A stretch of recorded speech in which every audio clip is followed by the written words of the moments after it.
திருச்சி மாவட்டம் திருவெரும்பூர் அருகே சிவராத்திரி விழாவையொட்டி ஜல்லிக்கட்டு போட்டி நடைபெற்று வருகிறது. கூத்தைப்பார்க் கிராமத்தில் நடைபெறும் இந்த போட்டியை மாவட்ட வருவாய் அலுவலர் கற்பகராஜ் தொடங்கி வைத்தார்.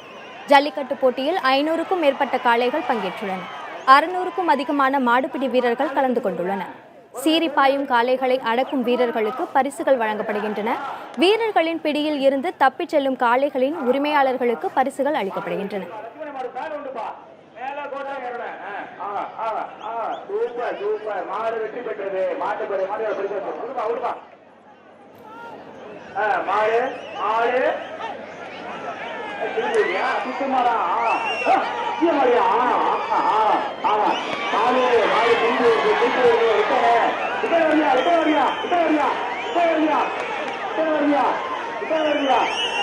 மாடு